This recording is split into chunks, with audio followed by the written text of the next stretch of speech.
Bonsoir à tous, vous êtes sur Lancer Critique et aujourd'hui nous allons nous intéresser à Warcry et plus précisément au Stormcast Warrior Chamber afin de savoir si c'est une bande qui est faite pour vous. Dans cette série, nous allons parler de l'historique de la bande dans Age of Sigmar, quel est leur style de jeu sur le champ de bataille, quel mercenaire est intéressant pour eux et finalement je vous proposerai deux listes de bandes, une pas chère et une plus orientée tournoi. Et n'oubliez pas que la première règle pour choisir une bande est qu'elle vous plaise visuellement. Le reste ne vient que bien après. Les cieux rugissent et sont zébrés d'éclairs. Dans un coup de tonnerre et une lumière étincelante, les armées scintillantes de Stormcast Eternal se jettent dans la bataille. Leurs armes, parcourues d'arcs électriques, les Stormcast lancent leurs assauts qui sont aussi rapides que violents. Les lourds marteaux se lèvent et retombent en brisant les murs des boucliers adverses et ceux qui s'y protègent veulent.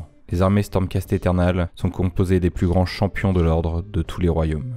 Enlevés à leur vie précédente par Sigmar, le roi guerrier, combattant épaule contre épaule avec de stoïques chevaliers et des prêtres belliqueux. Tous ont été choisis pour l'immortalité, après avoir passé leur vie à affronter le chaos. Une fois à Sigmaron, ils survécurent à leur métamorphose sur l'enclume de l'apothéose, renonçant ainsi à leur existence précédente pour s'incarner dans un corps robuste et large d'épaules, protégés par une armure de Sigmarite, plus résistante que l'acier. La vue de leur masque impassible suffit à semer la terreur dans le cœur des ennemis de Sigmar, partout dans les royaumes mortels. Car leurs armes crépitantes d'éclairs, créées par les 6 forgerons, peuvent réduire en pulpe le plus énorme des Oruks. Ceux que les Stormhosts sauvent des griffes du chaos, les prennent souvent pour des anges vengeurs, envoyés par un dieu inflexible mais juste.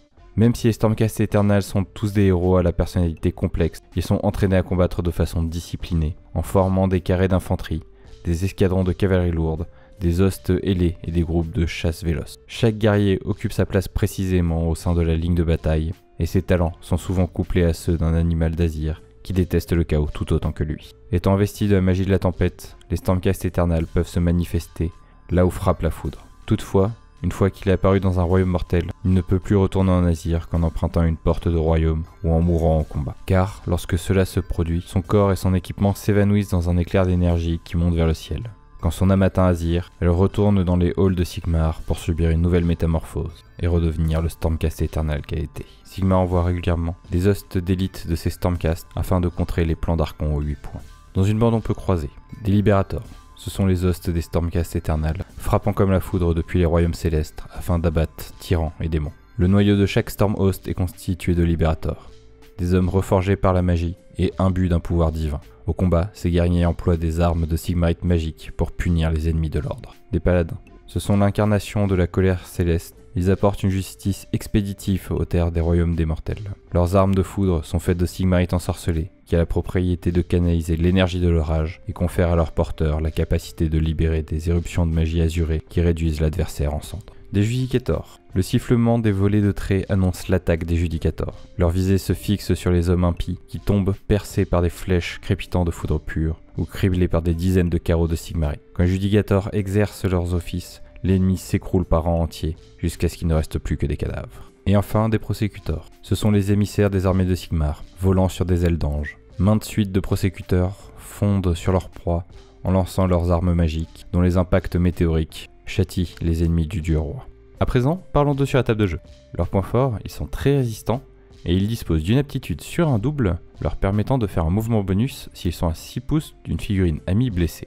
Leurs points faibles, toutes leurs unités sont très chères et faire sa bande est compliqué. En élite, nous avons les Libérators. Ce sont les unités les moins chères de votre bande avec un coût entre 170 et 185 points. Ils disposent d'une aptitude sur un double qui augmente de 2 leur force et leurs attaques, mais uniquement contre une cible ayant 15 points de vie ou plus. C'est une très bonne aptitude, bien qu'assez circonstancielle. Nous en avons 6 différents, les versions avec épée ayant plus d'attaque et celles avec marteau plus de force. Nous avons les versions avec bouclier qui gagnent en endurance, ainsi qu'une aptitude sur un double qui leur permet d'infliger quelques dégâts en arrivant au corps à corps. Nous avons les versions avec 2 armes, qui sont les choix les moins chers, et finalement, les versions avec arme à 2 mains qui infligent plus de dégâts. D'un point de vue purement statistique, la version avec épée à 2 mains est l'option la plus intéressante, pouvant sans problème tuer les semi-élites en 1 ou 2 activations. Autre élite, les paladins. Ils disposent d'une aptitude sur un quad qui leur donne une attaque bonus et qui augmente les dégâts et dégâts critiques pour cette attaque. Ils sont particulièrement résistants avec leur endurance de 6,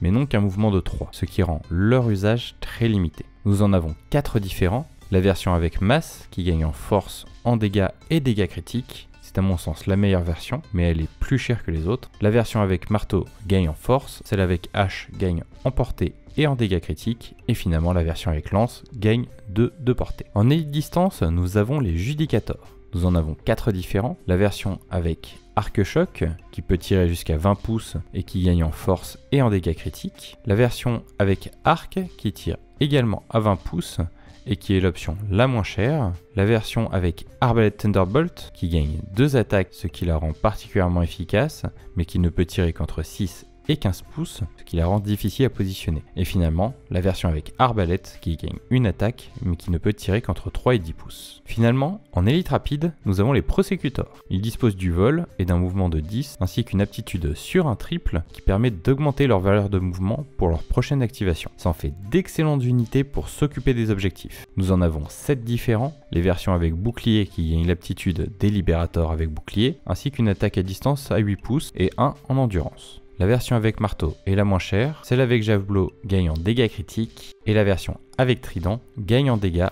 et en portée. Nous avons la version avec 2 marteaux qui gagne une attaque à distance à 8 pouces et finalement les versions avec arme à 2 mains qui gagnent en dégâts et dégâts critiques, la version avec épée ayant plus d'attaque, la version avec hache faisant plus de dégâts critiques et la version avec marteau plus de force. Statistiquement, le choix le plus intéressant ici est la version avec épée à 2 mains si vous recherchez les dégâts.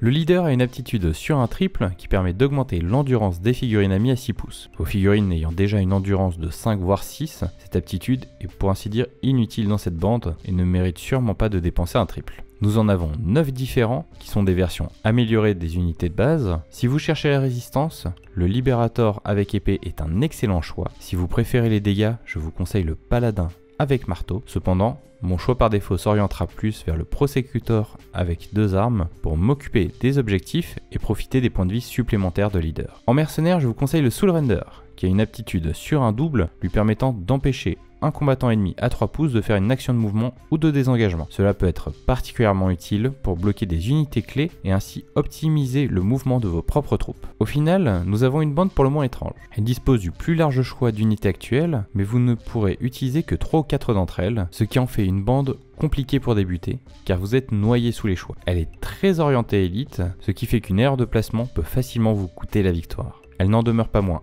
intéressante à jouer, et dispose de plusieurs outils intéressants. Pour une bande pas chère, il vous faudra débourser 40 € pour 2 boîtes de Easy to Build Steel Art Champion et une bande constituée d'un leader Libérator avec marteau et bouclier, 2 Libérators avec épée à 2 mains et 2 Libérators avec marteau à 2 mains. Pour une bande plus orientée tournoi, je prendrai un leader Prosecutor avec 2 marteaux pour m'occuper des objectifs, accompagné de 2 Libérators avec épée à 2 mains pour me débarrasser des unités adverses et 2 Libérators avec 2 épées qui me serviront pour l'attaque ou pour la défense selon les circonstances. J'espère que cette vidéo vous aura permis de savoir si les Stormcast Warrior Chamber est une bande pour vous. N'hésitez pas à me signaler dans les commentaires quelle bande vous voudriez voir ensuite. Tout sweet!